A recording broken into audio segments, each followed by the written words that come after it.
You're listening to Extra Innings, presented by Next Level Training Center on the Sports Objective. Join us every Sunday night on Facebook Live and our YouTube channel as we talk East Carolina baseball.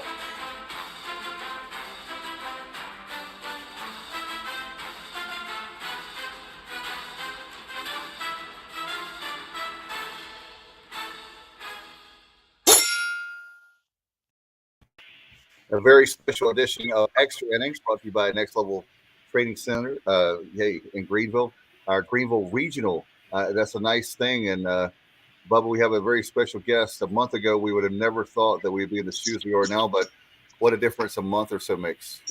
Yeah, no doubt, Dave. Can't wait for Friday afternoon, 1 o'clock against Coppin State. But, we found out Sunday night, and after running through the conference tournament down in Clearwater and winning 18 straight, and you felt very confident that we're going to be hosting. But yesterday, when we saw the top 8, when we saw that flash on the screen, I was like Cliff Godwin, and I'm sure most everyone. I did a double take, and just because of the way things have happened down through the years, and I think about 2004 when the Pirates were deserving. Also 2019 when I think we ended up getting a number 10 seed. Felt we were very deserving of a top 8 then, but very glad that it happened, and hats off to this team, the coaching staff, for everything they've done over the last month and a half, turning this thing around and getting to where everybody expected to be during the preseason. Absolutely, Bubba. Tonight, very excited to have the owner of Next Level Training Center back with us, Trent Britt. Trent, how are you, man? I know you're very busy right now. I'm excited. I mean, this is a really fun time of the year, and like you guys, I was really excited to know the word for it, to see how things were going to break on Monday, particularly after we kind of concluded the conference tournament by taking the winning streak up to 18 and adding the feather in the cap of being tournament champions as well. And then, like you guys, was really pleasantly surprised, I guess that's the best way to describe it, to see us have that 8 beside our name when they revealed the top 8. It was crazy because, you want to believe that you're a national seed. I'm not taking anything away from Cliff Godwin and the Pirates, but how many times have we seen it? Like Bubba said, I just felt like we were going to be like 2019. I thought it would be like somewhere between a 10 to 12. And no disrespect to, it's not how I feel. It's you don't know what those committee members are going to do. Like, look, there's a lot of NC State fans, conspiracy theorists, by the way, Trent.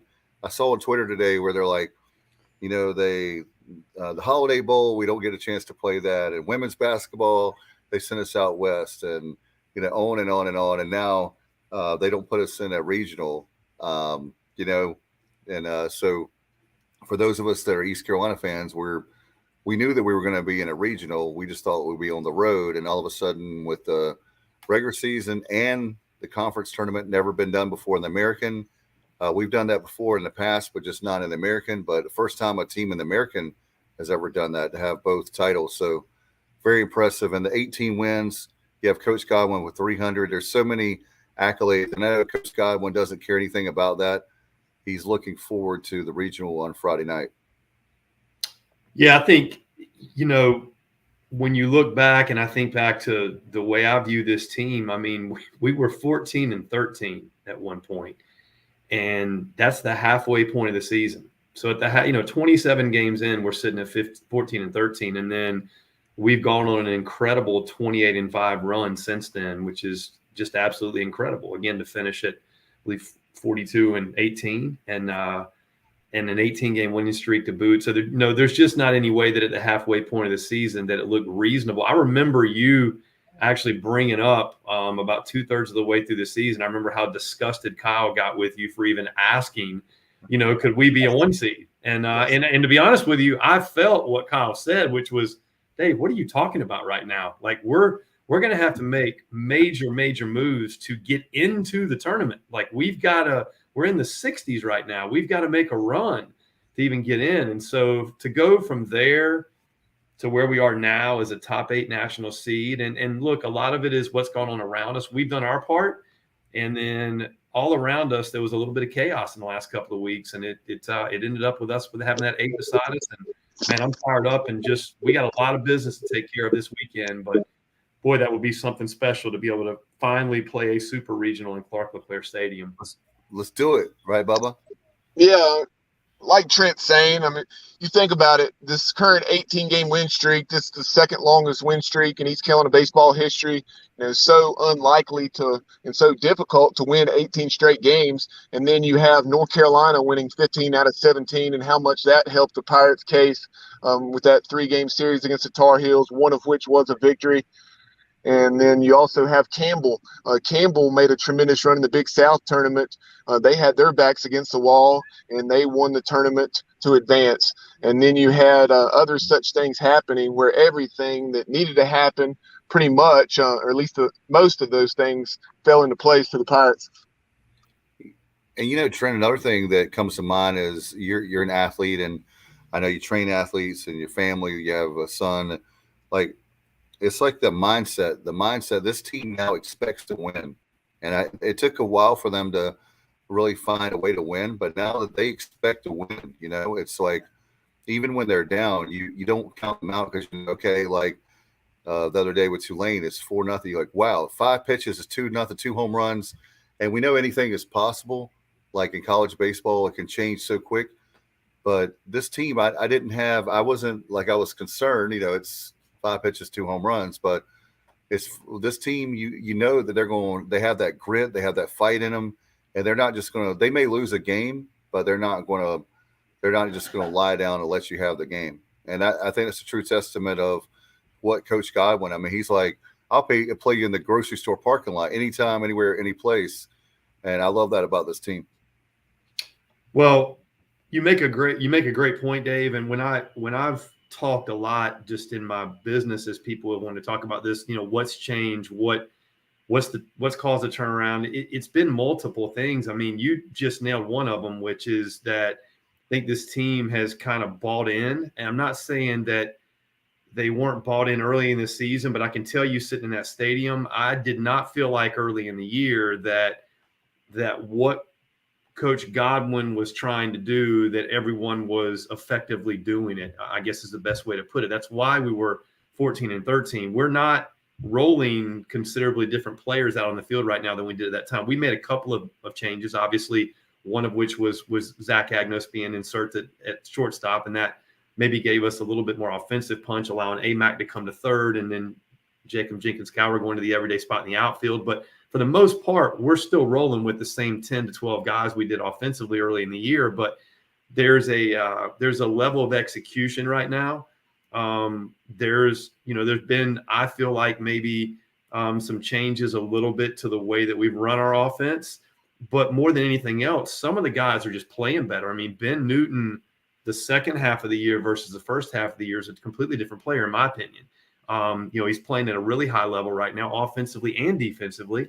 Bryson Worrell obviously has been a different player the second half of the year than the first half of the year. Jenkins-Cowher has been, a major factor for 3/4 of the year. You can go on and on and on, but the guys are playing better. And I think some of that is they have sort of figured out and begun to believe in what they're doing. And I think, when you believe something as strongly as they do, it can be really powerful. And they think they're going to win every game right now. And I saw them today coming out of the Murphy Center after they got done working out, and they've got a look to them right now that's that I really like. It's not the look of a top 8 national seed. It's the look of a team that's really, really hungry and feels like they want to keep proving something.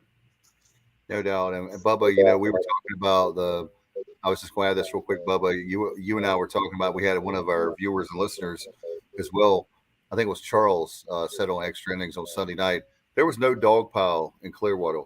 And then yesterday when the announcement came, I noticed the announcers kind of, I don't know if it wasn't meant to be a slight, but when they did the dog, when they didn't dog pile, but when they did like a golf clap, it was because it's not finished business. We're used to going to a regional. No disrespect to anybody we're playing. They're going to respect the opponents. But there's more than just going to a regional. Now that you're in a regional, you're hosting a regional, you can't take it for granted like 29. I don't think necessarily they took it for granted with Quinnipiac. But, that was a really tough way to start things. It was a tough game on Friday night. And then they had to fight their way back and play 4 games. It was really rough. And if they want to win it, they can't take Coppin State or anybody for granted for that matter. Yeah, Dave, as far as what you were saying about the reaction in Clearwater to the 6-1 win on Sunday, that's fully what I anticipated to see. I think the only way you'd have seen a more emotional reaction is if we'd have won in walk-off fashion or something of that nature. But based on where our program is and the way in which that game went, that's definitely the way I expected our guys to handle that. But, yeah, like you're saying, as far as Coppin State, obviously this is a game the Pirates should win, but we found out last year against Norfolk State, halfway through that ball game, the Spartans were giving us everything we wanted and then some. Yeah, in same league. I mean, this is a team coming out of the MEAC. I have actually followed them a little bit this year because we got a couple of guys from our building that are playing in that league, one at Norfolk State and then one at Maryland Eastern Shore. And so they had a unique setup this year where they played each other a tremendous number of times because they played 4-game weekend series and they played everybody twice because there's only actually 4 teams in that conference now. So it's a 4-team league with an automatic bid. So, they've obviously got a two-way player that's nominated for the John Olerud Award as one of the 10 best two-way guys in America. And looking at him, he looks like he's the real deal. I mean, he's put up some really legitimate numbers. His low strikeout total, he's walked more than he has struck out this year, which has really jumped out at me. So I know, Bubba, you want to talk about them a little bit, but they, if they run out there with him on Friday night, I mean, he's a lefty on the mound that is also their leading hitter that has really done a good job when he's thrown. So. Yeah, that's something that stood out to me. Like you're saying, a tremendous two-way guy. That's something that we're very familiar with, and in that young man. After I did some more research, based on the numbers, I would have expected him to be the Friday night guy. And with him being a two-way guy, I think a lot of his at-bats came as a DH, and he was also listed as an outfielder on the roster. But most of the games I scrolled through, he was the DH if he was not pitching. But that young man, he is actually, I believe, in the Sunday role, and he did start the first game in the MEAC tournament, however. Yeah, I think I don't know who will go Friday, and I don't know if it's been announced yet, but I know people in that league that have reached out to me feel like he'll be the most likely guy to give the ball to against East Carolina. But you never know because much like Norfolk State did last year, if you remember the guy that threw against us, it was a 76, 78 mile an hour left-hander that they basically thought what's going to give us the best matchup opportunity, and they tried to throw something really unconventional at us, and it really gave us fits until I think it was Franny hit a 3-run homer and kind of gave us a little bit of breathing room. But that was, that was baseball.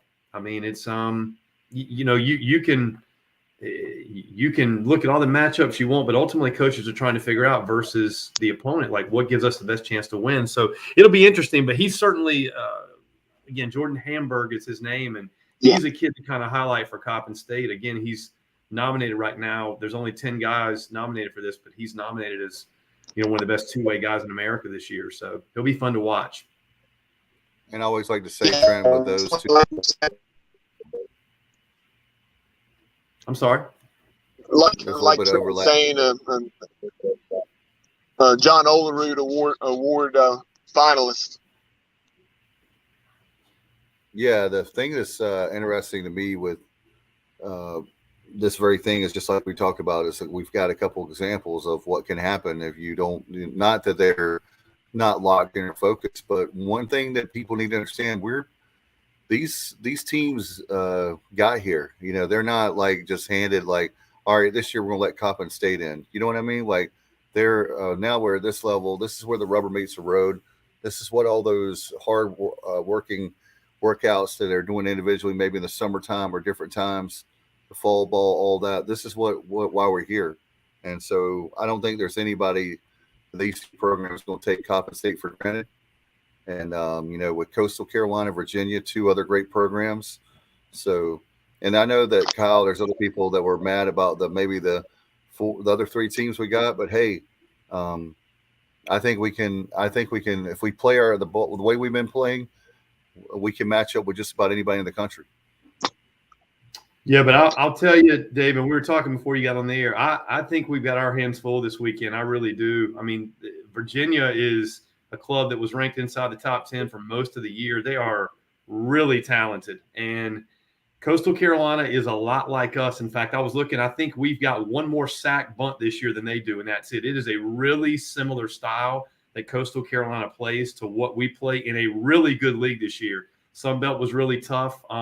So I'm telling you, Pirate Nation, you know, the advantage we've got, and I see that that Al has kind of made this comment as well. When I was really breaking down each of these teams and trying to figure out where do we hold the advantage, where do we not? I mean, Virginia's a really good ball club. They hit 311 on the season, which is almost 30 points higher than we hit, you know, on the year. And that's obviously in a really, really good league. So Virginia can play. They've got a really good offense, but we're playing at home, and we've got one of the nation's best defensive teams. I think we finished ranked third in the country in defensive fielding percentage, about 983.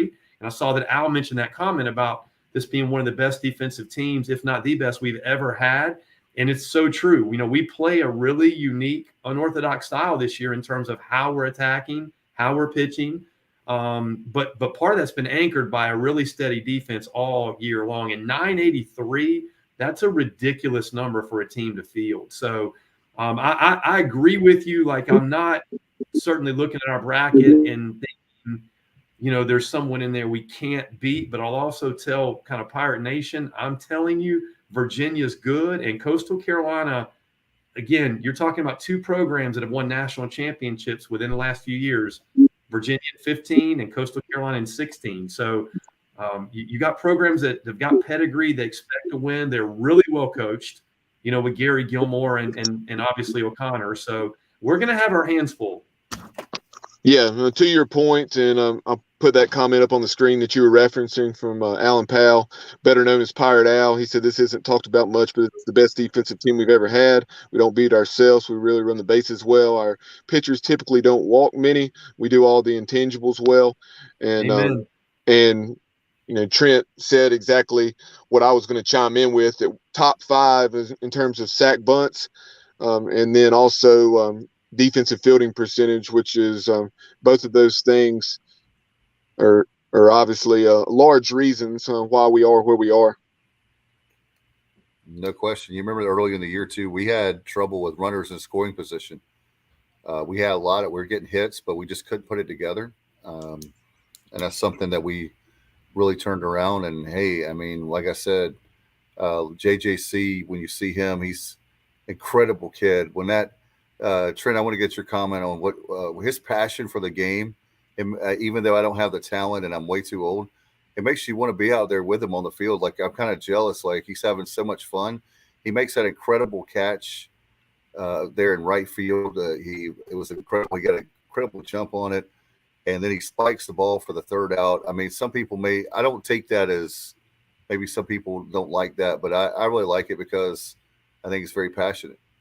Well, I think in that moment, I was totally, look, I took that as him celebrating a play that he made, really nothing to do with the opponent. I think he was absolutely fired up that he was able to make that play. And keep in mind that ended an inning. So it's a little different than if that's, you know, not ending an inning, but that was an inning-ending play. And off of one of their best hitters, a guy that we've had a lot of trouble getting out the last 2 years, their catcher.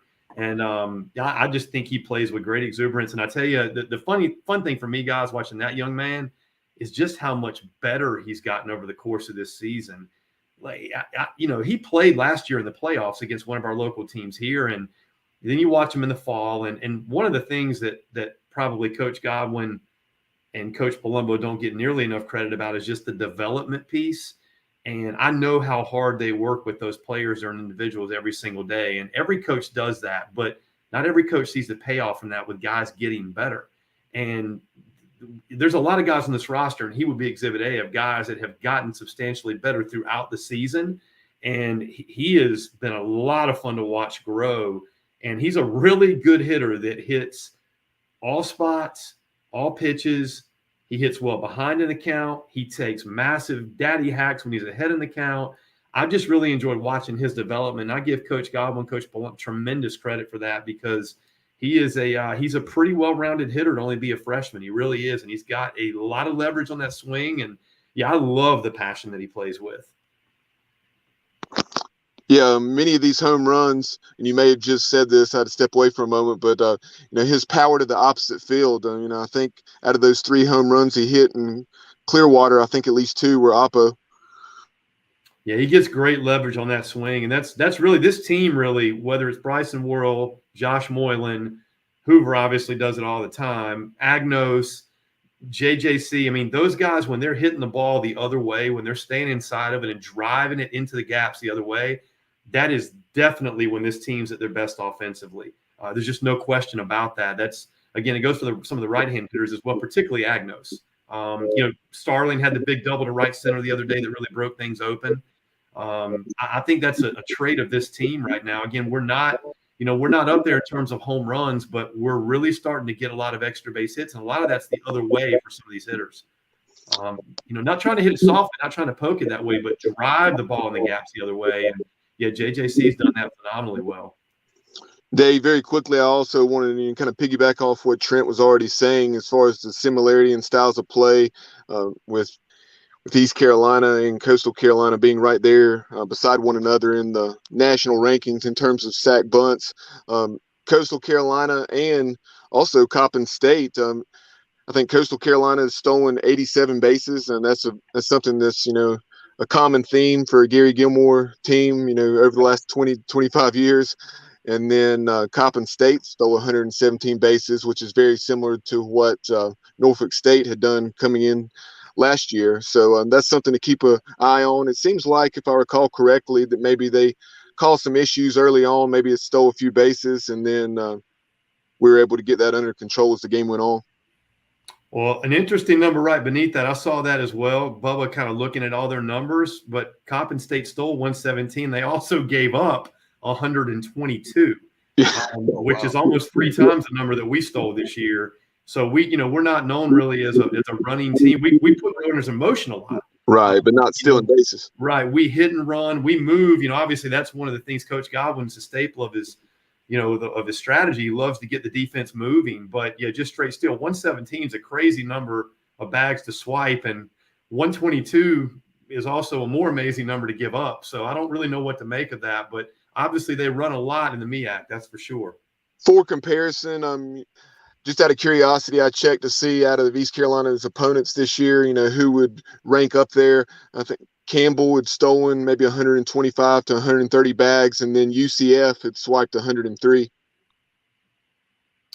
Yeah, and you're right. Going back to last year, I mean, I expect certainly for Coppin State, if they get runners on, to try, because that's been what they've done this year. You can't change your DNA, but again, if we get runners on, we may run a little more than we have all year as well, being that they've given up 122. So it'll be interesting to see. And like I said, we put runners in motion a lot anyway, whether it's to stay out of the double play, whether it's hitting runs, running hits. Certainly we square around a lot. And lately we've been sending that runner from first a lot in first and third situations. So and that's probably an underrated thing too. I did want to point out, Bubba, I feel like that, having watched this team so closely the last really 25 years, you start to be able to kind of feel like when you watch every pitch, every game, every year, you kind of begin to see what the trends are for your squad and what they're going to do. We have, I don't know if we've self-scouted, if that's the right word, but we have clearly changed some of our tendencies over this 20 games or so winning streak, 18-game winning streak, because there have been really some scenarios where in the past I felt like, okay, this is when we do this. And it's not just the safety squeeze. I know people focus in on that a lot, but it's been when we run, how we run, when we let guys swing away, when we kind of fake bunt take. Those tendencies have really changed a lot, I feel like, over the last 20, 25 games as well. And that's made us even more difficult to prepare for, in my opinion. No doubt, Trent. I know we've got in the green room, we got a very special guest, right, Bubba, joining us? Yeah, we'll continue to talk about the Greenville Regional and specifically the University of Virginia, as this guy is familiar with the ACC, but also talks a lot of West Coast baseball, be it Gonzaga or the Pac-12 and other teams out west like UCSB. So right now, very excited to welcome into the show for the first time from D1 Baseball, Shotgun Spratling. Shotgun, we appreciate your time this evening. Thanks for having me, guys. No doubt. I tell you one thing. I actually do a racing podcast. You're welcome on anytime. Your name, you would be a great driver. Yeah, why don't I get a cool nickname like that? Well, if someone wants to put me in a car, I'm willing to drive. I'm just saying. I grew up right down the street from a racetrack in Georgia, so hear it every Friday night out there going, and not too far from Road Atlanta as well. So if someone wants to throw me in, I can bring some sponsorship. I think I got a good name to help bring in the sponsorship money. No doubt about it. Well, I'll make a few phone calls for you, Shotgun, for sure. But right now we're going to talk about baseball, obviously, with the Greenville Regional coming up, the road to Omaha. Very exciting. Just get your take on this particular case with East Carolina. We're going to talk about Virginia in the regional, but the Greenville Regional, we felt very good about, obviously, our chances of hosting a regional with the Pirates, but to have that national seed, number 8, was really shocking. Yeah, definitely.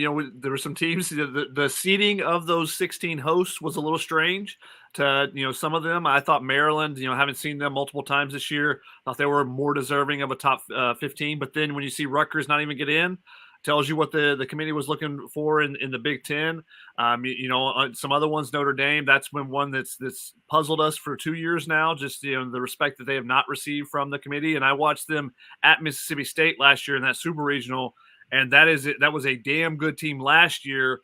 And that was the first year that, the really Link Jared got to work with that group. So, I didn't get a chance to see them this season in person, but, I think that he's just continuing to get better and better with that program. They lost a couple of key pieces, but, added some big pieces as well. So, I was surprised that they did not get a host, but, that's going to be a dangerous regional down in Statesboro. I listed it as the toughest one when we did our superlatives today, because if you got Notre Dame, who we expected to host as a 2, and you got Texas Tech as your 3, I'm not envious of Georgia Southern with that regional that they have.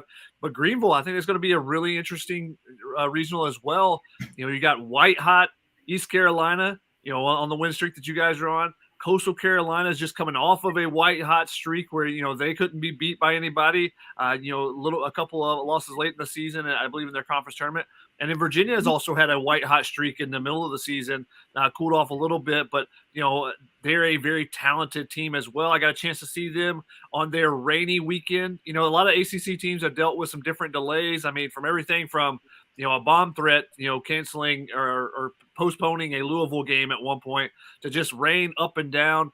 I went down to Virginia Tech one weekend, and they were playing Louisville, and there was rain in the forecast the entire time. Every single game got moved a little bit, but I got to go check out Virginia because of how much rain there was in the forecast. They had to play a game. It basically started at 8:30, I think it was. It was a late night game. So, checking out that team and seeing them in that situation, because when you have been at the field for hours upon hours because they were up and down, thinking they were going to play each day, it shows you the resiliency of a team. And that was that game. I believe it was, they got down a couple runs early. They cut down a runner at the plate, and then they started swinging the bats and showed what they can do. And Jake Geloff put a monster number on, kind of a heartbreaking home run to Clemson, because Clemson's fighting for their postseason life as well at that time. And he just hits a dagger in like the 4th or 5th inning, and Clemson never recovered from it, emotionally. And that's what this Virginia team can do. The pitching, I don't know if they have the deepest rotation. There's been some questions with Barry at the back end. He didn't make it very, very far in the game that I saw them. And they kind of do it a different way than you would see some other ACC teams do it. They have some changeup specialists. You don't really see that much in the ACC, where it's power arm after power arm after power arm most of the time. But they have some guys that, Gursky is a guy that I've seen several times in his career, because he began his career at USC. So he's a guy, lefty, that can drop that changeup in to righties or lefties. So, they've got a different mix kind of on the front end of the rotation, but they do have some big arms at the back end as well. So they're an interesting club. I just think the regional overall is going to be very interesting, with the fact that, how hot each of these teams has been at different points in the season, but Coastal Carolina and East Carolina both towards the end of the season. Yeah, as far as what Shotgun's saying there, that start that UVA had, 22-1, very much like Tennessee. And then the way they swing the bats, you mentioned Geloff's numbers. I mean, unbelievable. He's one of 2 Cavaliers that's driven in over 70 runs this season. I mean, that's a phenomenal number right there. You don't see that very often. But, yeah, the middle of their lineup can definitely hit it. And, they have some guys that do different things at different parts of the lineup. But Geloff is the key. I mean, he's a guy that is an emotional guy as well. He tries to stay pretty even keel. But then when he hits one, like in that game, there was a pretty good bat flip. Everyone else is kind of reacting around him. He's pretty silent until he gets about to third base and he sees his teammates coming around third base, and he just kind of explodes then.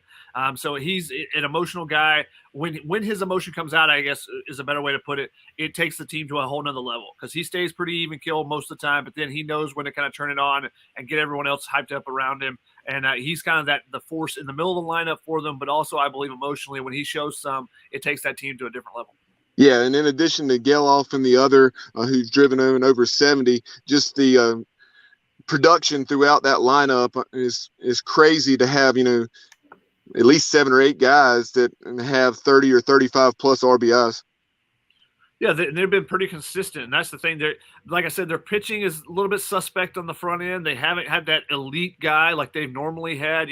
Nathan Kirby helped come back from an injury in that 2015 run and really took them to another level. They haven't had those type of guys. They had a couple. I'm blanking on his name. They had Waddell at one point, and the right-hander Spores, who really carried them in that championship run that they had that year. So they haven't necessarily had those guys at the front end. So they've done it more with offense this year than they've done in some of their previous seasons where they've had a lot of success in the postseason. How is that going to work out for them? We'll see. Sometimes you need the offense to carry. Sometimes you need the pitching to carry you. Some programs are built on one thing, and if that thing's not working, then they can't win. Brian O'Connor does a tremendous job on both sides of the ball. So we'll see how it works this postseason for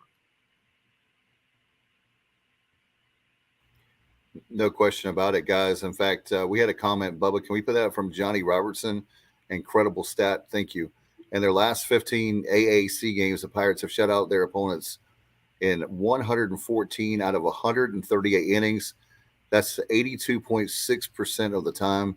Incredible. I love that stat. And I know Bubba's the numbers guy, not me. And I know Johnny, Trent, Shotgun, you guys are way better with stats. But just with the naked eye, it's just been an incredible year of the turnaround.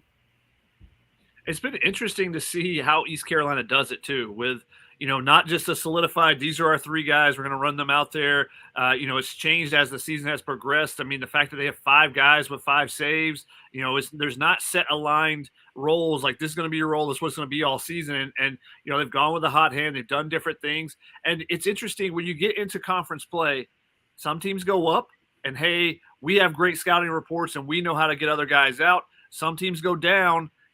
Other teams know how to defend us. They know how to do this against us. And, so you see that disparity, but sometimes it's interesting.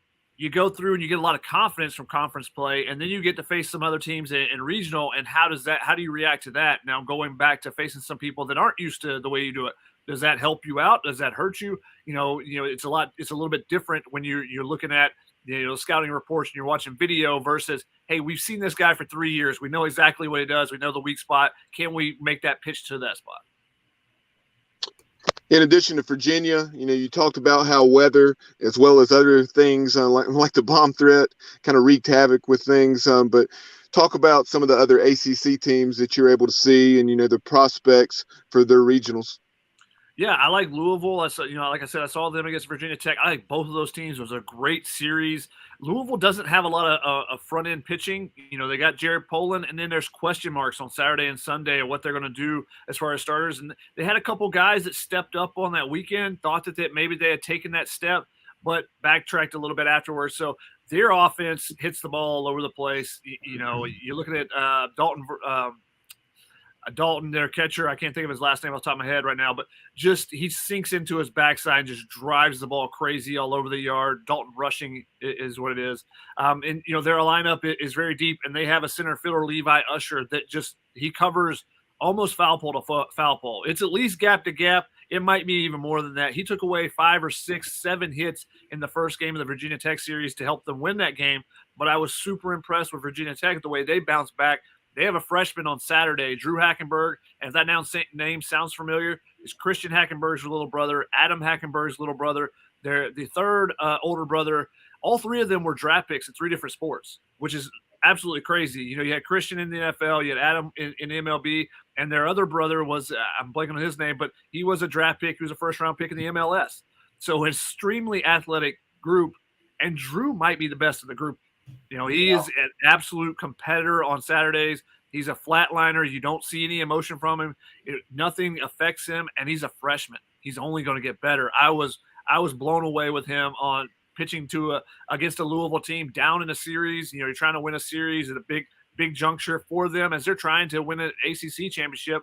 You know, something that hadn't been done in Virginia Tech in years and years, if at all. I can't remember off the top of my head there either. But you know, he was fantastic, and he's only going to get better now. You do worry when you get to regionals, you get to postseason, how many innings have been put on freshmen? You know, how are they going to react to the environment, one, but also, you know, what is their body looking like? Because it's always a lot more innings than they've thrown in their careers previously. I often say 2/3 of the way through a season with freshmen, you're going to see them either take off and improve because, hey, I figured this out. I know what I'm doing now. I've seen everything, or I feel like I've seen everything, and I've learned a lot in 2/3 of the season, or I've hit a wall. And this season is just so much longer than the high school season. I'm not used to this. You know, the pitchers, the batters, everyone you're consistently, there's no leeway there. You're not getting any spots in the lineup where you just, hey, I'll throw it down the middle and get this guy out. So, you know, he's taken off and continued to progress. So it'll be interesting to see what he does in the postseason. But I really like both those teams getting a chance to see them. And like I said, Notre Dame, I saw them last year and was really impressed with what Link Jarrett has done there. So I think the ACC teams, you know, they got 9 in, kind of expected 10. You know, everyone kind of expected NC State. I'm not upset that they're not in because it means a team like Grand Canyon gets in. Now I am upset that Rutgers is in and Ole Miss as Ole Miss is in and Rutgers is not. I think if you have the best season in your program's history, I think that's much more valuable, and I would give that team an opportunity over, hey, Ole Miss, you know, or NC State, traditional teams that get into a regional every single year, just didn't perform as well as they normally do. So you're not supposed to look at it that way, but I do. You know, I always like to see those new teams because that means now we get more fans invested in Rutgers baseball, and more money comes into Rutgers baseball, and that builds the sport more and more. You like to see it at all the different places. And Grand Canyon, I was there when they opened their new facility a few years ago. I was there last year when they won their first WAC title to get to their first regional. Now getting their first at-large title. Or at-large berth, is great to see for them, and that program only continues to get better. And the fact that a WAC team gets an at-large berth, I thought was really stunning, but also awesome. Awesome to see that, you know, a smaller school, because they went out and played. You know, they went out and played Arizona. They played Arizona State. They played Stanford. They played, I believe, Oklahoma State. So they went out and played and performed. They split games with Stanford, split games with Arizona. So show that they were, you know, definitely a quality program. I had a lot of coaches talking to me saying, are they not going to get in? That team is definitely a top team that should be in the tournament. So there was some tense moments in Phoenix for that club, you know, waiting to see what would happen after they lost 2 in the WAC tournament, but glad to see that they got in.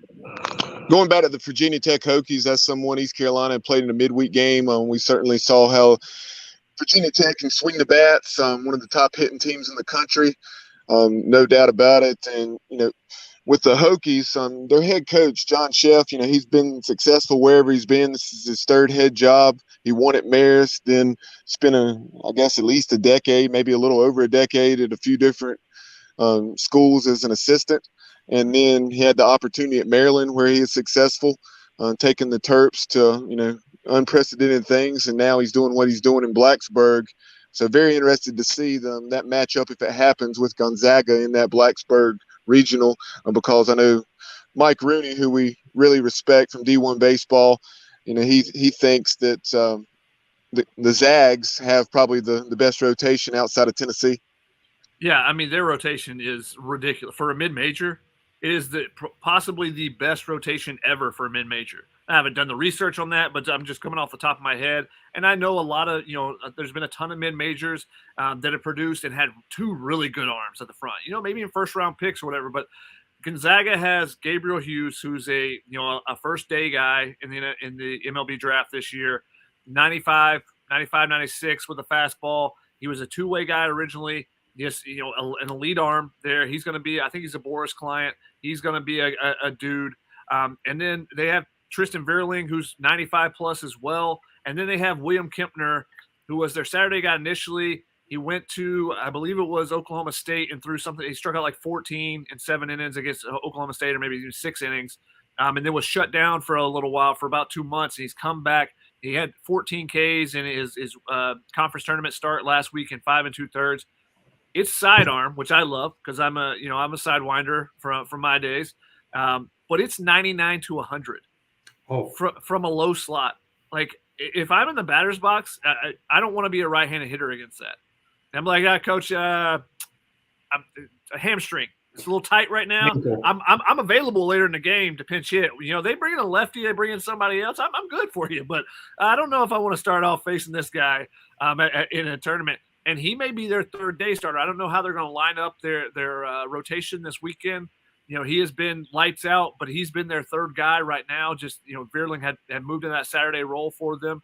But all three guys are really electric. They've got another guy coming out of the bullpen, Brody Jesse, who's 95 plus as well. So they've got legit arms in a little Spokane, Washington, just pulling in these dudes after dudes. Now their offense is not very good this year. They've been really consistent where they would have some older kind of big bopper outfielders who will hit 260 for you with a double-digit homers.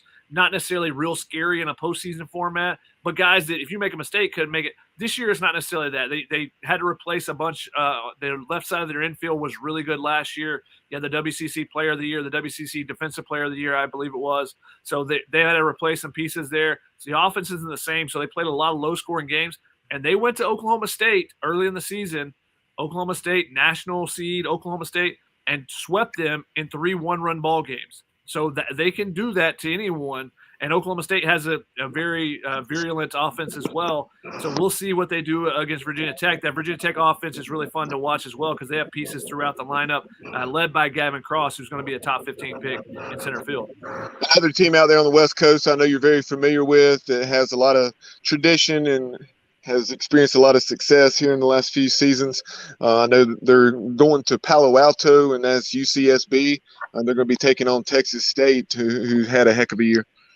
Yeah, I mean, you look at that regional, you go look at the win totals in that regional and the conference win totals, and you go, why are all these teams in the same regional? Shouldn't these be mixed up, or shouldn't some of these teams be seeded a little bit higher? But yeah, UC Santa Barbara absolutely dominated the Big West this year.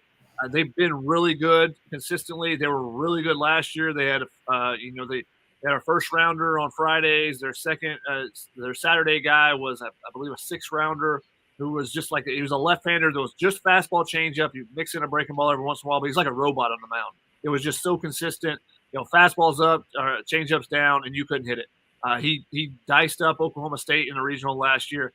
They've had to replace those guys, and the starting rotation is not quite where it has been with the Shane Biebers and the Michael McGreeveys and some of the pieces they've had over the years. But they have been very consistent.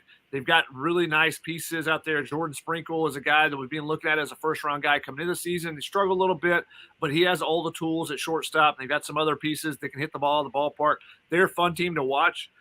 But they ended up getting a 3 seed because the Big West is just not very good this year. They dominated. They did what they could, but the RPI wasn't there, so they ended up with a 3 seed. Texas State is a team that Arizona's players have said, the University of Arizona, now they play everyone in the Pac-12. They played some really good non-conference. They said the best team we played is Texas State. So, if you played Stanford, you played Oregon State, and you say the best team that we played is Texas State, that stands out in my mind. So I'm curious to see what they can do in that. But I think this is Stanford's regional to lose. They are deep. They are talented. Alex Williams, their Friday starter, before this past weekend in the Pac-12 tournament, he gave up 4 runs in like 5 innings, and that's as many runs as he'd given up the last 2 months combined, at least earned runs. He had given up 3 earned runs in his last 8 starts prior to that. Had something like a .45 ERA coming in from those 8 starts. So they're going to have him on Friday, and they do things a little bit differently. And maybe it's a little bit similar to East Carolina, I'm not sure. But they have Quinn Matthews, who started the season as their Saturday guy, and they realized – it's going to be better for us if he tries to help us win 2 games in a week. But how are they going to get that 2 games? It's not that he's just going to close and, hey, we're moving to closer's role. He's the closer on Friday and Saturday if needed.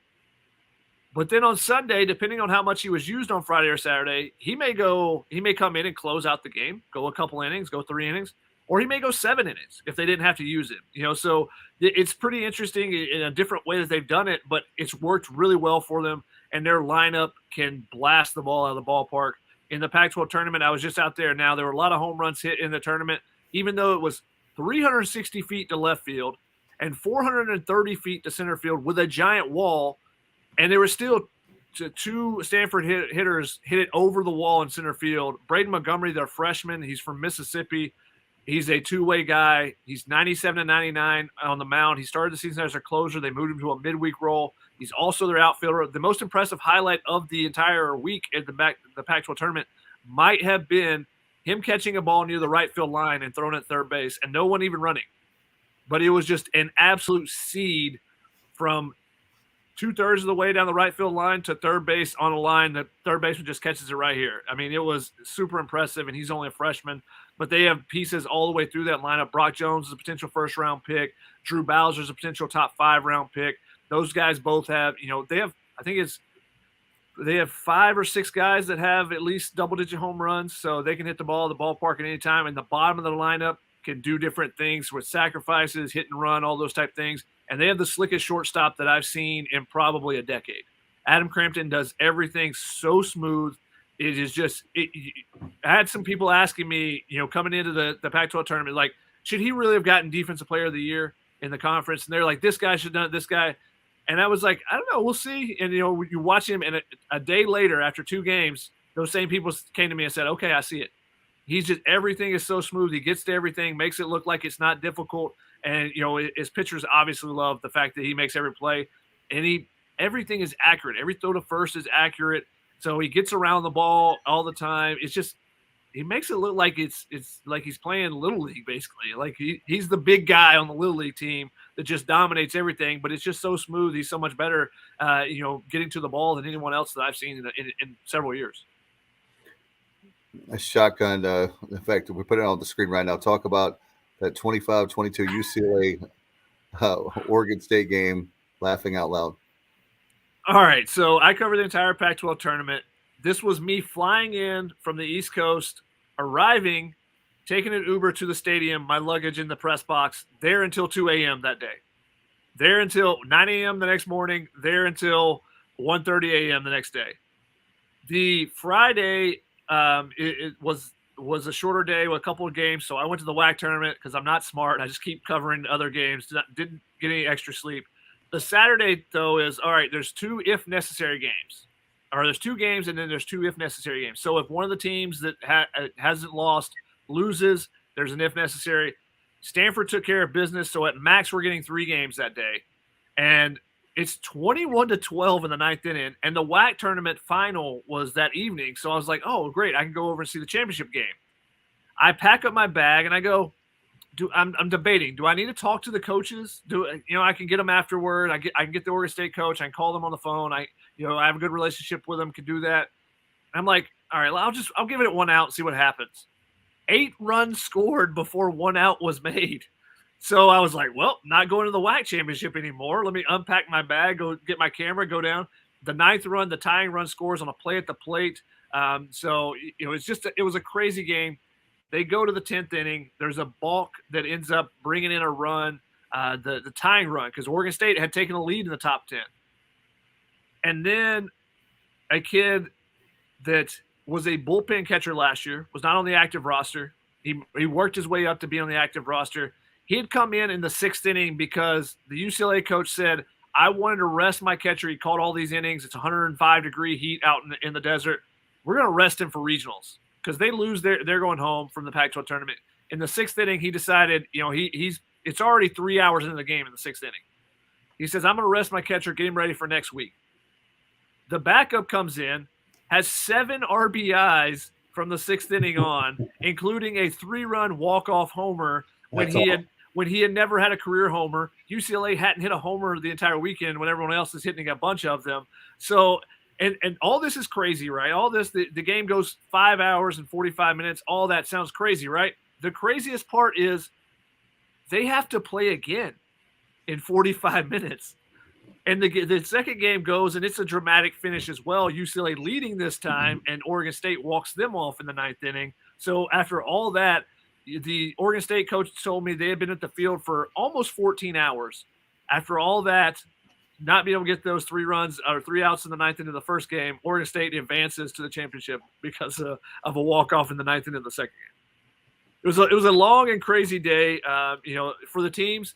the coach telling me, hey, man, we've been here almost 14 hours. I was like, yeah. And I was here covering a game before that as well, because there was a game before yours. So it was a long day, but it was really fun. The Pac-12 tournament, they got to make some tweaks on it, but it was really fun for them finally to have one and to see all those really talented players there, because there's at least three outfielders that are top 2-round guys, as well as Cooper Jerpy and Alex Williams and all these pitchers that are going to go as well. To see them all in one venue together was really fun to see that talent. Shotgun, I have a question for you. Did you actually fall asleep? Did you take a nap anytime during the press box? I mean, I would not be adverse to that, because I can catch a 7-minute nap, and it's equivalent to most people's 45-minute, just as how it rejuvenates me. But no, I made it all the way through. Thank you to 5 Hour Energy, and thank you to Rockstar Energy Drinks as well for helping that happen. No, actually, crazily, my sleep increased as the week went along. So I got 2 hours, and then 2 hours, and then 3.5, and then 4, and then I think I got 5 the last day. So I was like, man, 5 hours, I'm ready to go. This is easy peasy. Only one game today and 5 hours of sleep. And then Monday to take a day off, I was like, oh, this is gonna be my off day. So I went to rest and heal up for this weekend's regionals. I decided I went to the Diamondbacks Braves game and went and covered that game as well. Hey, now, Shotgun, we talk about Stanford, and we talked about Oregon State, as well as UCSB, Gonzaga.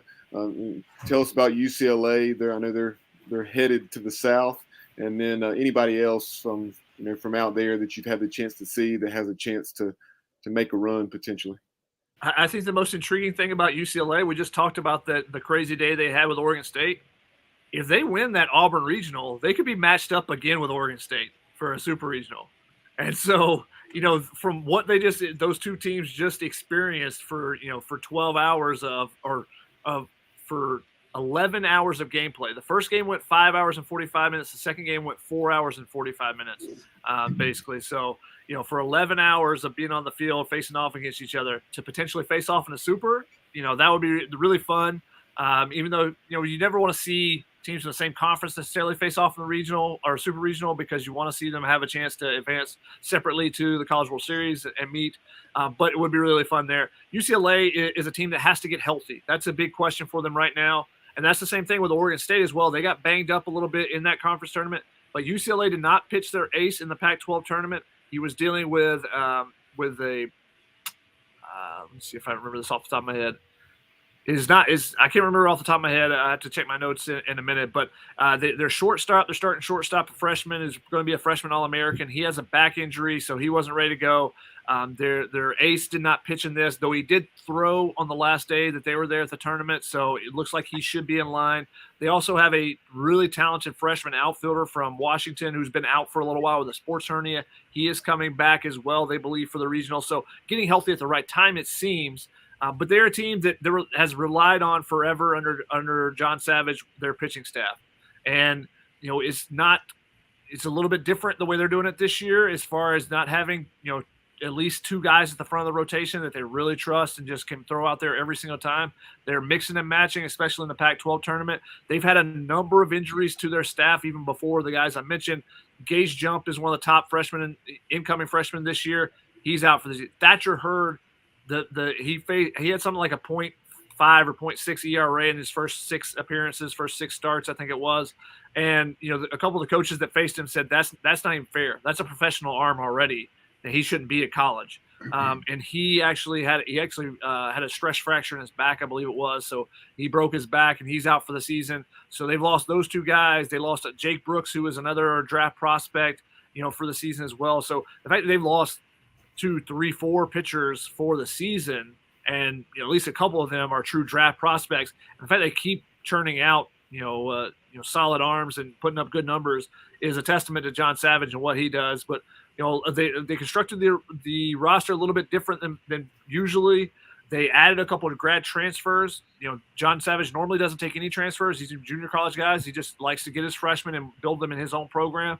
They took a couple of grad transfers because they had a huge incoming freshman class, possibly the best freshman class we've ever seen actually arrive on a campus.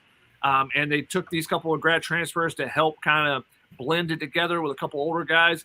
So, they've got some pieces in the middle of the lineup. They got Kyle Karros. You may recognize the name. He is Eric Karros' son. They have two Karros brothers. Jared Karros is one of the other pitchers that they had who's been injured all season. He was expected to be their Friday guy. So, they got some pieces in the middle of the lineup. But if they get Cody Schreier back, their shortstop, I think that'd be a big piece for them. And they could be a dangerous team in that regional. Auburn's got to watch out because, when UCLA – they've shown they can go places and win. They went to the Houston tournament, I believe it was, and really showed out there. So they're a team that could be scary in a regional. Not a team that you want to face just because you know that you're going to face good pitching over and over when they're playing. No doubt. Before we let you go, Shotgun, is this the year the Pirates finally get to Omaha? I don't know if you guys have checked out our regional superlatives where we do name our 8 for Omaha. I have East Carolina going to the College World Series. Let's make it happen. Come on, Pirates. I was there when they played Louisville a few years back in the Super Regional. It was rain. It was pouring down rain, and they just got blasted on the first day and never recovered. But I've seen them before playing at UCLA. I know they can compete with anybody. They just got to. They need that talisman. They need that one person on the team that just nothing is going to bother them. Doesn't matter if there's a curse. It doesn't matter what it is. They're going to be the person to get them over the hump. Now, again, I haven't seen East Carolina play in person this year, so you guys are better apt to say if you have that guy or not. But I love some of the pieces. Lane Hoover's a guy that seeing him out at UCLA, seeing him at Louisville, I love that he can do everything for you with the bat. He can. If you need him to put a sack button down, he can do that. You need him to hit and run, he can do that. You need him to put a ball in the corner, drive in a couple runs, he can do that too. So, that's the type of guy that you want 9 of those guys in the lineup, because if you can control the bat as well as he can, then you're going to be able to get on base consistently. And so I think it's very intriguing what they've done with the pitching staff, and how they have so many different weapons that they can use and how they will use those weapons. So I got the Pirates going. So let's make it happen. Make me look good, guys. All right, you heard it right here. Breaking news: Pirates are going to Omaha. I know Cliff Godwin's going to kill me now, but hey, I'm confident about this team. I'm confident about the coaches, and we have the best fans. Shotgun, before we let you go, how can people find your work? And we really appreciate you coming on as we're doing our regional preview, and great work as always, my friend. Well, for college baseball stuff, you can find me on D1 Baseball. You can find me on Twitter at Shotgun SPRD1. If you want anything else, any other sports, you want my takes on whatever, but also I cover USC football, basketball as well. The real USC, not that little one down the road from you guys that claims that they're a USC. It's the University of USC, not the real USC. I cover the team out in Southern California, the Lincoln Riley. Fighting Lincoln Riley's now. It'll be really interesting this fall. But if you want any of those takes as well, you can. My other Twitter handle is Shotgun SPR, just without the D1. You can find my photos and stuff as well on Instagram at Shotgun Spratling. So those are the places you can find me. Feel free to DM me, hit me up, whatever. Keep the party going.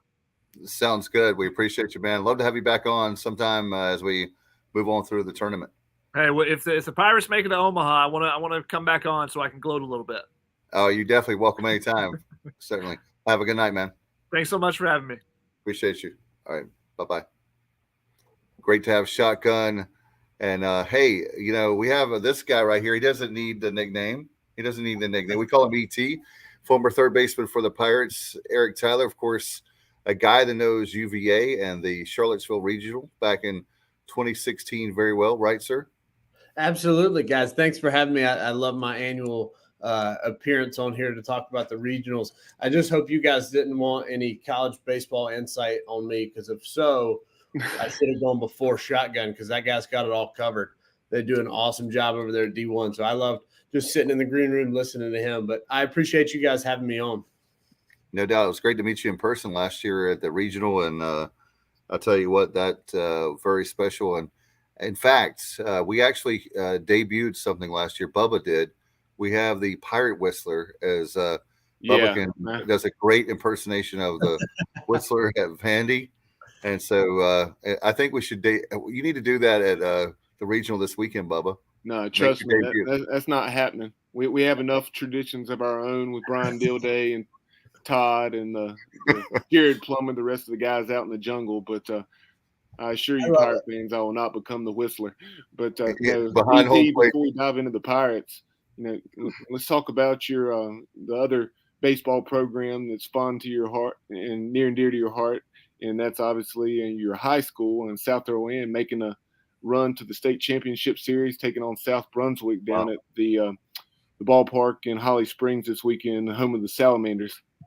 Yeah, right down the road for me. I'm pumped up. So I'm living in Cary now. So Holly Springs is right down the road. So I'm so excited for those guys, and just give you guys a little bit more backstory on it. So the head coach, Thad Chrisman, who was my head coach as well, his son, Nathan Chrisman, is the shortstop for South Carolina this year. And he was just a little kid running around in our youth camps and all of our practices and games. Well, now he's committed to East Carolina. He's in the 2022 class, so he'll be there next year. So it's just really cool for me personally to see that transition. It makes me feel pretty old, just from seeing him as a young kid. But that's somebody Pirate Nation is going to fall in love with. The kid plays so hard. He's been around baseball for so long. You can play shortstop and play outfield wherever you want him. He's going to be a fan, or he's going to be a fan favorite in Clark LeClaire for sure. So fired up to see those guys and finish out their high school career. Best year in school history by far. And Bubba, I know you know this, but South Carolina is a small school. It's back in 3A now, but a really, really small school. And they've actually never been to a team sport state championship game. So this weekend will be the first one. Fired up, got all the boys coming in town. So I'm excited for that one. Yeah, regarding playing for the first team state title, I was not aware of that bit of trivia, but tremendous team, 28 or 29-4 now, something like that. I was able to go to game 3, being only 5 miles away from the school. I did go check that out because not only did Nathan Chrisman, starting shortstop that you've already referenced, have such a big role on that team. I wanted to see him play. And then in addition to that, you had a young man, Isaac Armstrong, I believe it is, from East Lincoln, third baseman for those guys, and also pitches some. Yeah, no, those guys were really good. And the baseball in that area has been really good. Bubba, I know we talked about it a couple of weeks ago, but East Rowan, a school down the road, we're the directional county. So East Rowan and South Rowan were really good. And East Rowan was really just as talented. Yeah, that's hard to get that right. I mean, if you worked for ESPN, you would call it Eastern Rowan. I hear you for sure. But there was 2,000 people at a high school baseball game, and wow. Just a tiny Western North Carolina town. So definitely creating a lot of buzz over there. So really, really proud of those guys and excited. And they're talented. I mean, they've got a pitcher, Hayden LeFew, going to Wake Forest, and a center fielder going to the Liberty, and their second baseman, if minus going through COVID recruiting, he would be a big time recruit, but he's going to Catawba, a power Division II right down the road. So really, really talented. And I know South Brunswick's really good as well. Got one of the best players in the country over there. So we'll see how they pitch to him. Yeah, in that matchup, it was funny to hear the East Lincoln fans boo every time you certainly expect it. When South would intentionally walk the young man who's going to NC State. Yeah, they have a hitter going to State and a hitter going to Virginia Tech, and it was clear the game plan. Just don't let those two beat you. And so I think the kid that's going to State, what he had hit something like, I don't know if it's 16, 17 home runs at least. Wow. It was a ridiculous number for a high school schedule. God. Yeah, no, he's really good. And it's funny, I'll give you guys some backstory. The kid going to Virginia Tech, the kid going to State, they both work with a hitting instructor who's also in my same field. I give, hitting instruction to high school and college guys, and I know their hitting instructor pretty well. And so we had a little wager going on before the weekend. So he wasn't too pumped to see us walk those two guys every time, but we're in the state championship, winners advance. And very impressive. Also, I think East Lincoln, that's Burley's alma mater. It is. It is. What's that guy getting in the big leagues? Yeah, unbelievable. Burley's hitting about 335, 340, and 11 home runs now, and probably 30 or 35 driven in. And the thing is, Eric, Burley's he had good power at East Carolina, but he's hitting bombs at an incredible rate, much more so than he did in college, kind of like he did in the summer league up there in Maryland or wherever it was. Yeah, I'd like to tell everybody I saw it coming. So Burley's freshman fall, I was on staff as a volunteer assistant. I was there after I played for one semester. And I'd like to tell you all the physical tools were there, but really what stood out was he is mentally as competitive and as tough as any individual I've ever been around, regardless of sports. And that's and you've seen him getting in better shape and the swing start playing a little bit more. And so physically he's starting to match up to what he had going mentally, but mentally as tough and as competitive as anybody I've ever been around. And he was a guy that, several semesters and maybe even overall right there at 4.0 GPA, extremely intelligent. And like you said, a tremendous head on his shoulders. And I know Trent Britt, who was just with us from Next Level Training Center, he's done a lot of work with Burley, helping him, increase that weight and strength, and then also improve that agility playing in the outfield. And you've seen some defensive highlights from Burley in addition to, his tremendous arm. We saw against Quinnipiac him hose that guy from right field, but you're seeing plays made, him making diving catches and so forth. Yeah, Trent would never take the credit, but if you want to let your physical talents catch up to your mental talents, go see Trent Britt. Yeah, I guess he wanted to bail on us, but I love Trent. I know you were... only Trent would have to bail out of a podcast at 10:30 at night to write a reference letter and then be up at the facility at 5:30. I wouldn't expect anything less. No doubt. And guys, one thing I don't want to bring up, but I'm going to bring up because it would not be a regional without rain. And I looked at the forecast early this afternoon. Bubba, I hadn't even had a chance to tell you. But looking at weather.com, it looks like there's a very good chance of rain on Friday afternoon. We play at 1:00. So I don't know hour to hour. It doesn't have it up there yet. Let's hope. I think it was like something like 65% chance of rain. And I just thought the only reason I'm bringing it up is like it wouldn't be a Greenville Regional without rain, right? I mean, hey, now Dave, we have Cliff Godwin on the line. Coach says, "I don't care about the weather. I don't want to talk about the weather." Now, ET, did you hear Coach's remarks following the selection show when he was asked about scheduling the early game?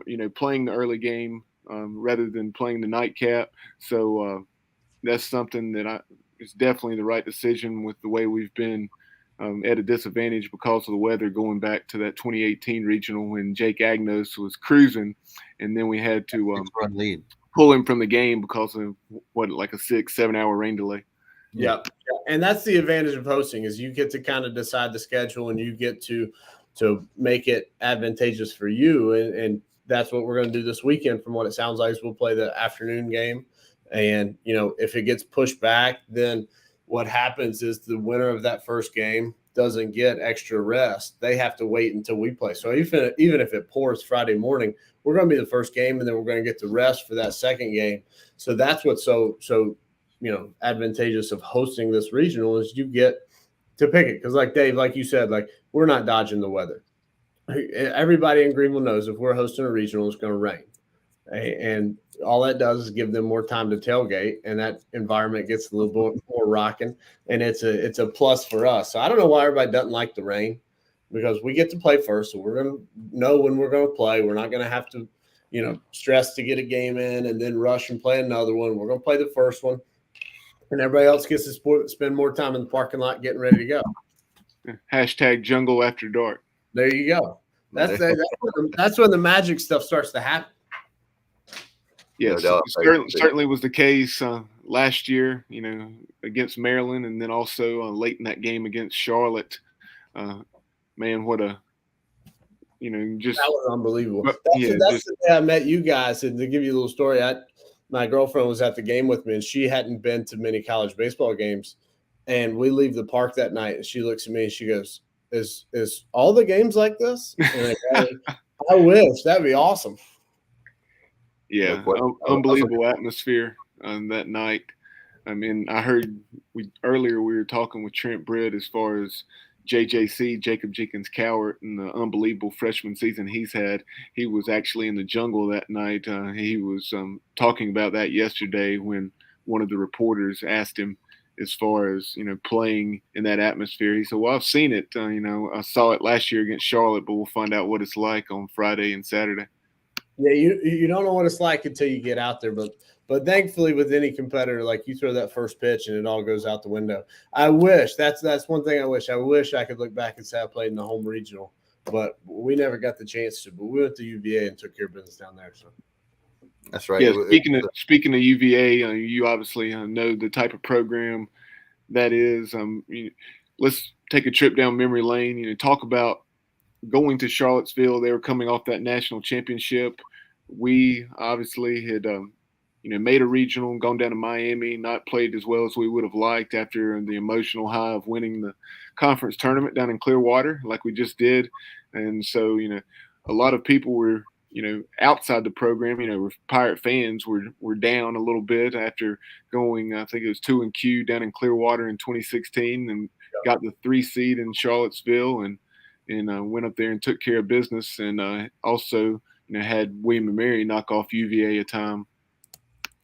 Yep. So that 2015 year we went to Miami was Cliff's first year, and we actually had 24 guys travel to that conference tournament. So you're talking about getting through 4 games, and we didn't know if we were going to make it, so we knew we had to do well down there. And then you look up for the championship, and we get back, and it's literally we get off the plane from Clearwater, have the selection show right off the plane, wake up the next morning, lift, and go to Miami. And it's like back and forth. And we were just exhausted in it. And you don't realize until you get into it and you're dead tired, and you've got guys that have played 60 games in a row. And then the next year, like you said, 16, we go to the conference tournament, probably a little bit more confident than we should have been. We go 2-Q, and it's the best thing that happens to us. Like if we win 1 or 2 games in that conference tournament, we don't get back home.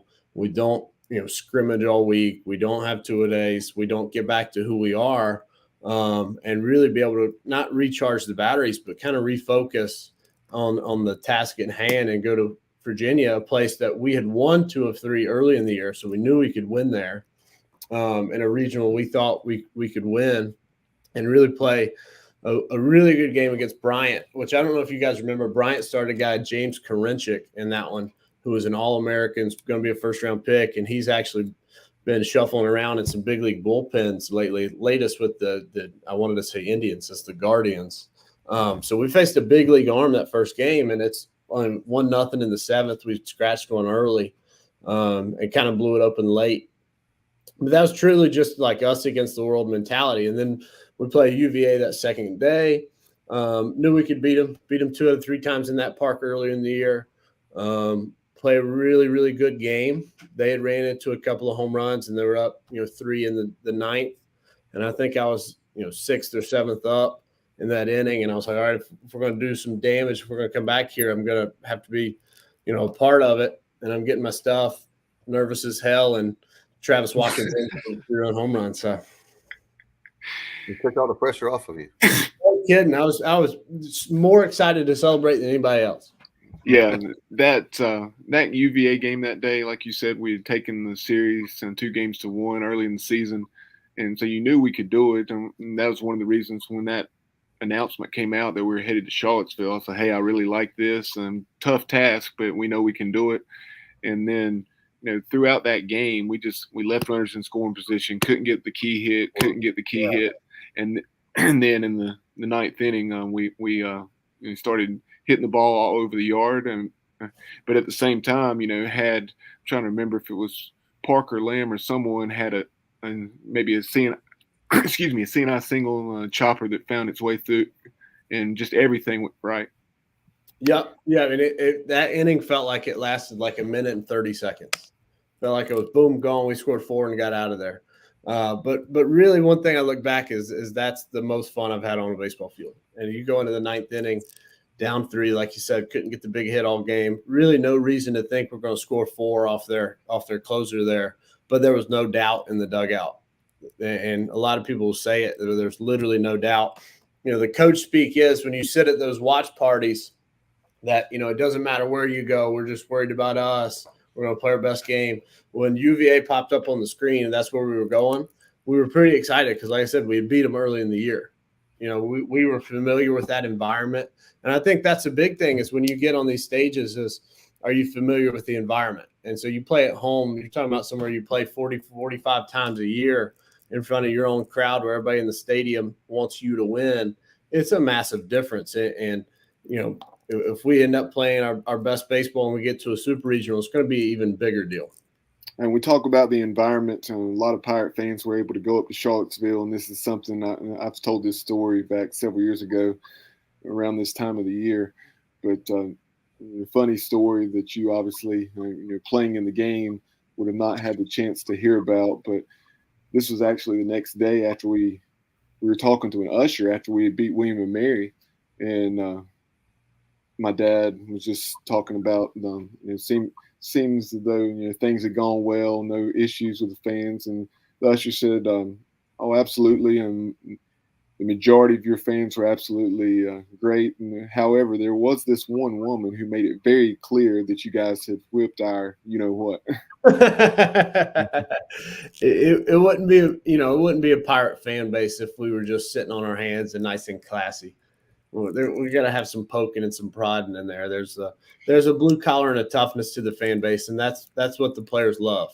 You go to different environments, and there's classy, quiet church choir fans, and that's not, that's great on paper, but it's not what gets the juices flowing. And so we love our fans, and everybody that's put on the uniform knows what comes with that, and really appreciates the fans, and it appreciates the ups and the downs. We were sitting at 24-18, and everybody thought the world was falling, and that's what makes the highs so good, and then the lows.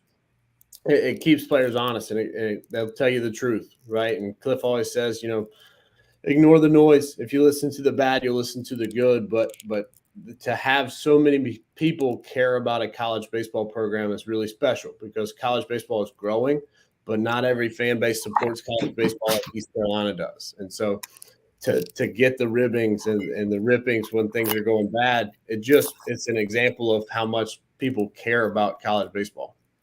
Yeah, and you always have a guy like Charlie Organ to call out the keyboard heroes. Charlie was quick to call him out for sure. For sure. We had a couple guys that were, but Charlie was the most adamant with his. Guys, I definitely won't say the person's name, but a former football person, I'll say that, at East Carolina told me this afternoon, and Bubba knows who it is, said, that East Carolina baseball is playing so well, it probably will now become a baseball school rather than a football school. But that was a compliment coming from that person, and I know that he was very proud of ECU baseball and what the program has accomplished in the recent past, but obviously with this year. And I was 18 straight, and when you were talking about the game on Friday, 1 p.m., you get in there, and then the next game, potentially, if you win on Friday afternoon, you don't have to play again to 7 o'clock on Saturday night, and then you have a Sunday night game at 7. So a lot of time in there, right, Eric, that certainly it helps you rejuvenate the batteries. And I would imagine that these guys, another thing that I'm really happy with, Eric, is they're not just happy to be in a regional like we were talking about early in the show. What about you guys in 2016? I know that was early on in Cliff's and Coach Godwin's career as coach, but he's one tough customer, and I know he's serious when it comes to baseball and this time of year. Well, he keeps you in neutral. It keeps the whole program in neutral, and that's really the biggest thing he preaches. And we preach a ton in the program on mental edges, and so sports psychology. They bring people in, and so the ability to not get too high but not get too low is huge in the program. But also, from the second you walk in that locker room, like, there's a very consistent message. You're not trying to have a good year. You're not trying to, be over 500 in the conference. You're trying to win 40 games. You're trying to win the conference championship. You're trying to win the regional. You're trying to win the super regional. You're trying to go to Omaha. And anything short of that, it isn't acceptable. And that's what makes the program so great is, I can't remember who told me this, but I've used it several times since. The reality of being a baseball player at East Carolina is it's really the only program that can win the national championship. right? So football is kind of on the outskirts. So it's not going to take just one good year. Like if they go 12-0 this year, it's probably going to be tough for them to get in the college football playoff. And that's not a knock against the East Carolina football program. That's more of a knock against college football in general. Because if you go 12-0, you should have a chance to compete for the national championship. But it's not there right now, as we saw with UCF. It took Cincinnati 2 dominant years to get in this year. So hopefully that'll start opening the gates up. But really, when you play baseball at East Carolina, you're playing for the ability for the chance to win a national championship, and the players take that seriously. And so just being happy with getting in isn't there. And I think this is probably one of the toughest groups Coach Galvin's had since he's been there because of the adversity they faced throughout the year. Not everything's going well, right? And you even look at this win streak, not every game is going well in the win streak. I mean, they got down in there's a first or second game in Clearwater and had to fight and claw their way back. So this team is more prepared for adversity than I think most teams of late. And that's something prior to the win streak, early in the season when we did have some success, we weren't able to handle that success. And that's something you heard Coach Godwin say in multiple post-game interviews. Hey, I got to keep my thumb on this bunch. And that obviously changed. I mean, I think it was the Friday night game when we fell at Cincinnati. I know he adjusted some things as far as the leadership and so forth. Yeah, for sure. And I think that's looking back. I think we talked about 15 and 16 going to Miami and UVA and Texas Tech. But in 17, as you guys know, most of us were back as seniors, preseason 6th in the country, and we lay a goose egg and finish 9th in the American and don't make a regional. And I don't know if we knew how to handle success, right? And I think Cliff will tell you, looking back at that year, that's one of the biggest things we learned from that year as a program is having to keep your thumb on it and having to teach guys how to handle success, just like we teach them how to handle failure. Yeah, that's very important. You make a great point there, Eric, with we were talking about that very thing of yesterday, looking at that viewing party. The announcers didn't understand, but we do as Pirate fans and covering the team, that they were not being disrespectful when they announced East Carolina was hosting a regional. And, obviously we were the 8th seed.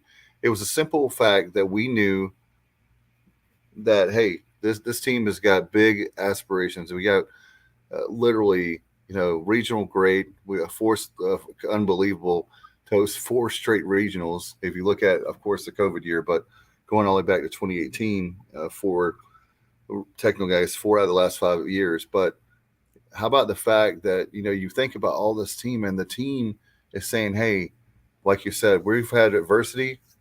We're not happy with just winning a regular season in the American. We're not happy winning just a conference title. It's not disrespectful to their teams that are in the regional. It just simply means we're going to take care of business, in my estimation. And they know that there's still everything that they want is up for grabs. It's still in front of them.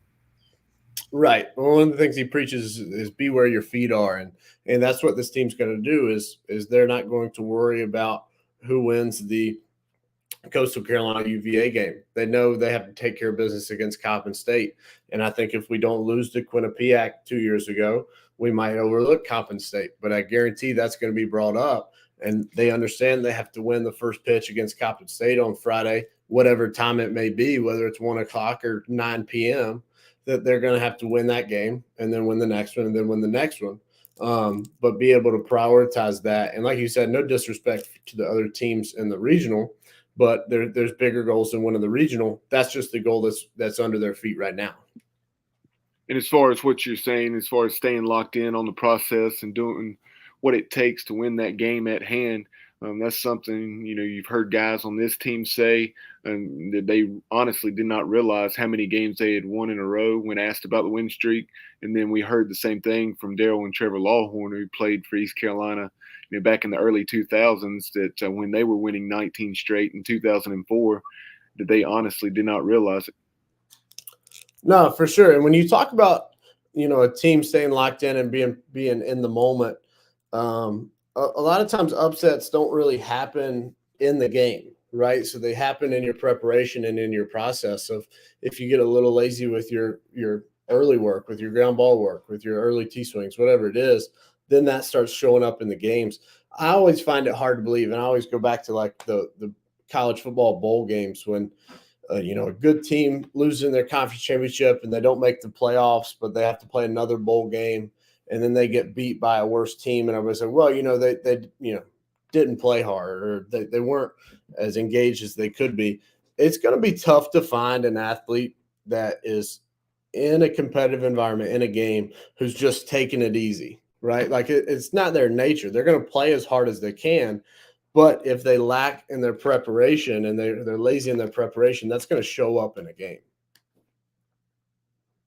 Yeah, I just think that's a lot of excuses for the Power 5 teams that don't want to admit that another team on any given, Sunday, we say in the NFL, which I know is probably outdated, but or Saturday, whatever day the bowl game is on, anybody can win.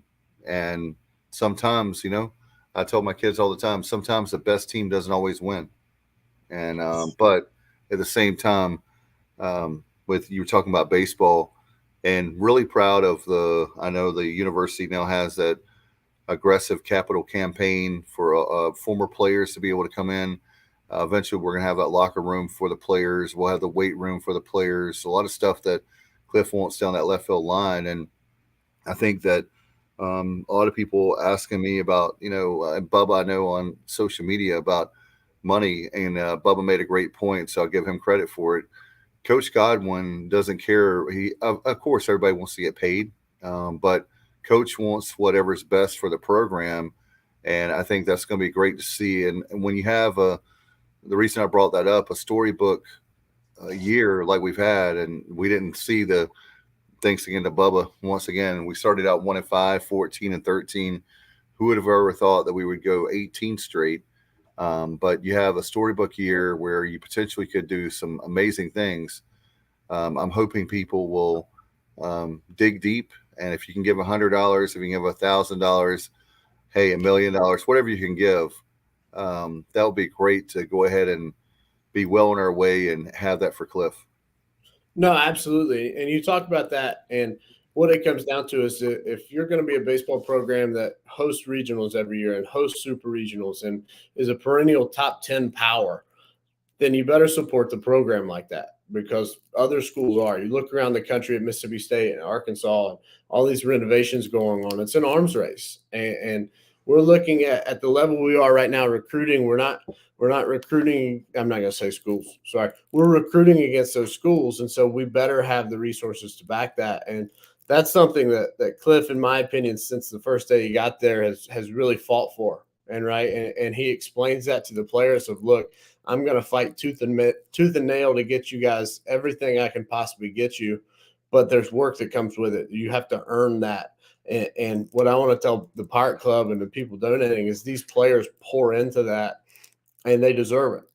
And they deserve it not only because of the results they see on the field, but also the work they put in, from summer school all the way to Christmas, and then they get back in January, all the way to, the season, and then all the way throughout the season. I mean, guys really take guys that play regularly this year, whenever the season ends, they'll take probably 2 weeks, and then they'll be back on campus getting after it, ready for the 23 season. So these guys pour into it, and if they're going to produce the results they do year in and year out, then they better have the backing for it.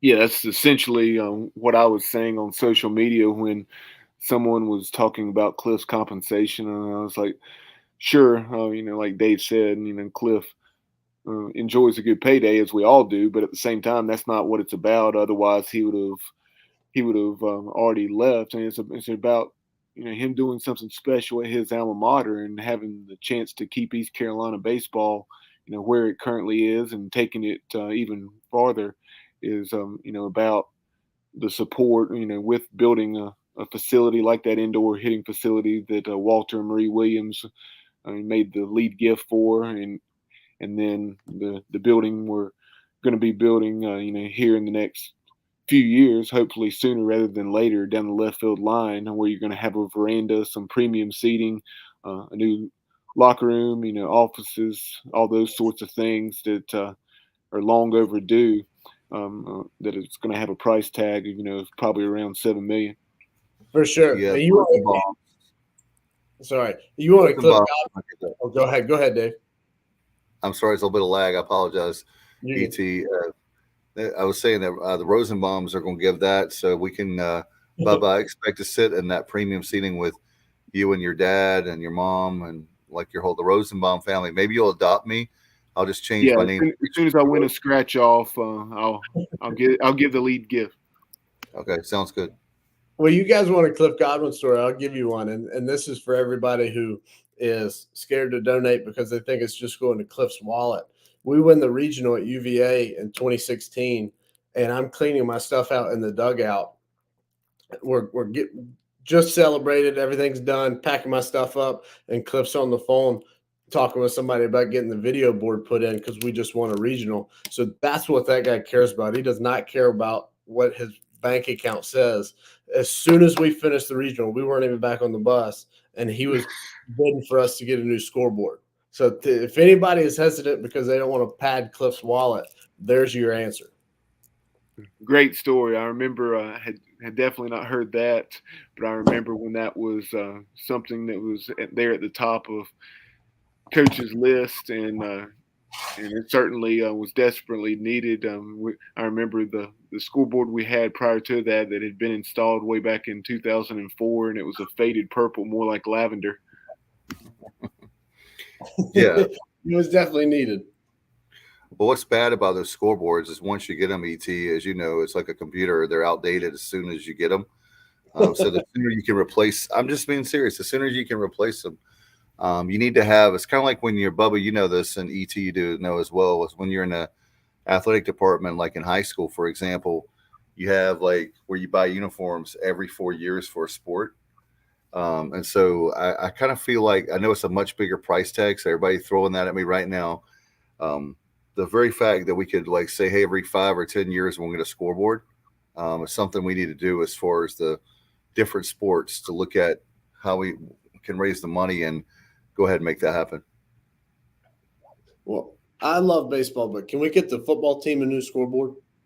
Yeah, they actually they're going to get one. Are they? I went to a game last year. They're missing half the panels, so that's good. Yes, it is horrible.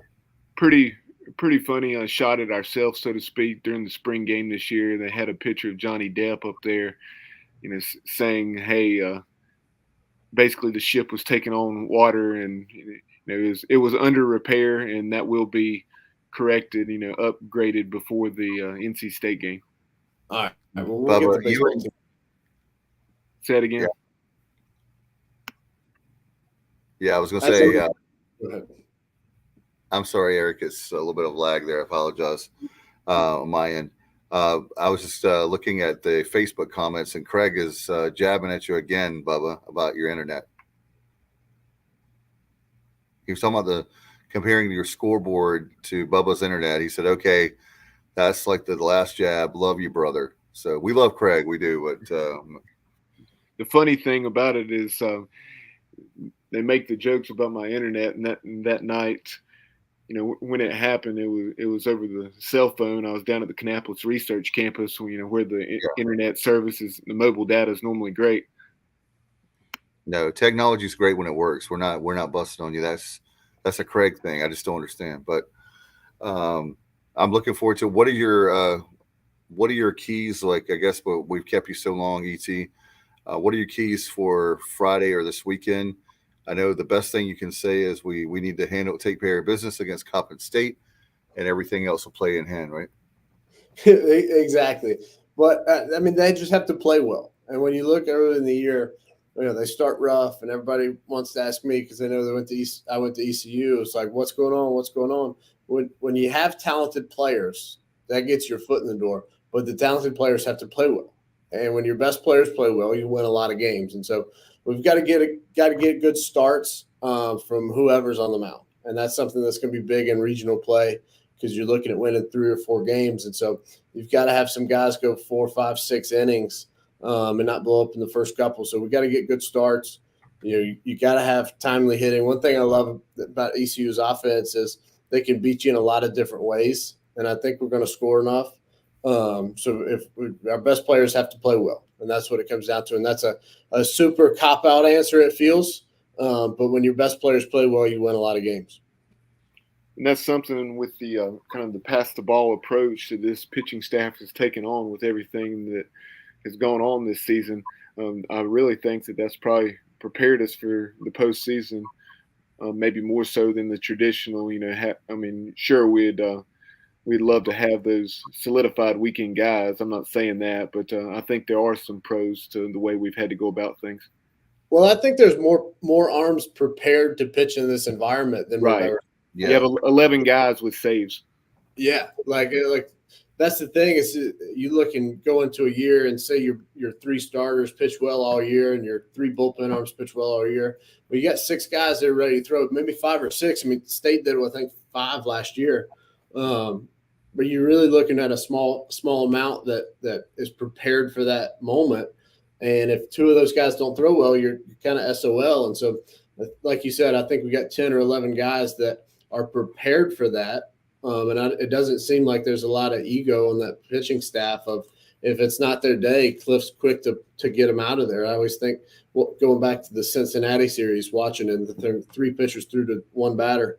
So if it's not their day, get them out of there because we're as deep as we've ever been.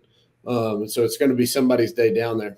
Yeah, down in Clearwater, Danny Bill threw 1 pitch, and he did his job. He got a ground ball, and unfortunately we made a rare E on that play, and then it was on to the next guy.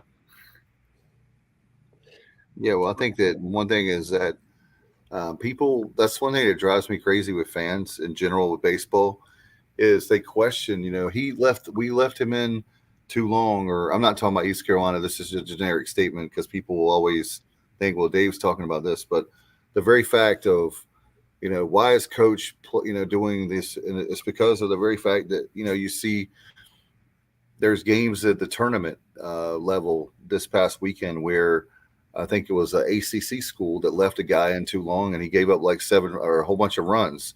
So it can easily be where people are saying, it's like a damned if you do, damned if you don't kind of situation as a coach. They could criticize coach for leaving a guy in too long and he scores, then a whole bunch of run, the game gets out of hand, or, they feel like, oh my gosh, he should have been in there left in longer. But when you have the talent, why not save those guys? Because again, you may need them when it comes to regional time, you may need them the next day or the day after. Right, exactly. And I think once you get into tournament play, there is no, saving the bullpen or saving a guy for the next day. It's like you got to ride the hot hand. You got to go with the guy who's going to put up a 0.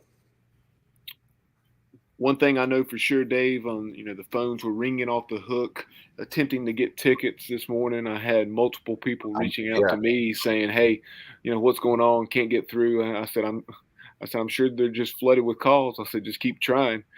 Try online if you would like to do that as well. But Richard Allsbrook, always appreciate Richard chiming in. He said on Facebook, "What's the capacity at Clark LeClaire?" In this regional situation, you don't. You fit as many in as you can, but it's going to be a little harder to do that, and with the fire laws and so forth. But I heard Ryan Robinson, and just basing on attendance in the past at Greenville Regionals, I want to say right around 5,200, right around 2,900 to 3,000 in the grandstands, and then out in the jungle about 2,100. I was getting ready to say the 5,000 came to mind. This is a place to be. We get your tickets, and I know for technically tomorrow is when they put tickets on sale for the public. Usually in the past we haven't had the glitches that we had this time, and but we'll see how that all plays out. I don't know. Is there any tickets left, Bubba, or they still haven't been able to sell any? Because I've had trouble myself. Today was the priority deadline at 5 p.m., but that certainly does not mean that you cannot get tickets. Obviously, priority goes to Pirate Club members and also, even more so than that, season ticket holders. So if you are, hopefully most of those people are Pirate Club members as well. And once those tickets are, kind of distributed, allotted, each opposing team gets 200. and then there'll be a limited number of single game tickets that'll go on sale. Is that Thursday or Friday? Yeah, I'm trying to remember. No, it'll definitely be before Friday, but I think it's Thursday, but maybe tomorrow, but I think Thursday. All right, ET, are you coming to the regional with us again? I will be there. I'll be a little bit late because I'm going to watch the state championship game, and then I'll be there. All right, sounds good. Maybe we can hang out again on the tailgate lot. I'll come find you guys. All right, you know where we are. Well, ET, thanks so much, man, and good luck to the Pirates, and I'd love to see you again this weekend. Absolutely. Thanks for having me, guys. Always enjoy it. All right, Absolutely. Had fun, Appreciate it. Take care. Bye. Well, Bubba, very excited. I appreciate it. I know it's been a long night. I appreciate you putting the show together as always. And one of my fans, before we get out of here, one more thing. I know tomorrow you have the opportunity. One of the things we did with the Greenville Regional with this preview, one of my fans that we also have, I know tomorrow, Gary Gilmore of Coastal Carolina. And so you'll be doing a one-on-one interview with him, the head coach there of Coastal Carolina. That should be great with Coastal's reputation. And I know that's going to be a great interview, and I wanted to plug that for you. Yeah, I had the opportunity within the last few years to have Coach Gilmore on for a preseason interview, but look forward to catching up with him. You know, unfortunately, over the last couple of years, Coach Gilmore had battled cancer, but you know, he's clearly doing better. He wouldn't be coaching the way he is, so I know that's you know, it helped in the healing, you know, him being able to do what he loves, coaching Coastal Carolina to another excellent season. So look forward to catching up with Gary Gilmore. And then in addition to that, we'll get some perspective from another Sun Belt Conference coach early tomorrow afternoon. I'm going to record an interview with App State's Kermit Smith. We'll get his perspective on a lot of the different teams in the field, not only the 4 teams that are in the field of 64 from the Sun Belt. So, you know, a banner year for them, and it's only going to get better in years to come with the likes of Old Dominion and Southern Miss, who are going to be joining that league. And obviously ODU was one of the first 4 out, like NC State this year. But the Monarchs are a heck of a program, as we know. They defeated us twice. And in addition to those 4 Sun Belt schools, we'll also hear about, you know, North Carolina, who we're familiar with, but we'll get Coach Smith's take on the Tar Heels, as well as Wake Forest. They played the Demon Deacons twice, and we know Wake Forest can really swing the bat. One of the nation's leaders in home runs with at least 115, 120 home runs. And then we'll also get his take on Campbell. And the Apps actually took the opening series of the season, took 2 out of 3 down in Bowie's Creek, which was a heck of a coup, a heck of an accomplishment, I should say, for them. But we'll get his take on Justin Hare's ball club. They're headed over to Knoxville, taking on Georgia Tech.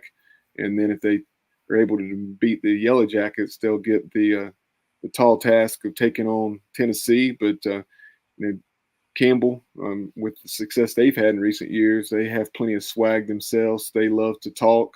So that would be a tremendous matchup should it happen in Saturday's winners bracket, the Vols and the Campbell Camels. So we'll certainly keep an eye on that Knoxville regional. No doubt. If you know anything about Campbell, and you, if you're watching the show, you probably do. Justin Hare is a great coach and a friend of our show.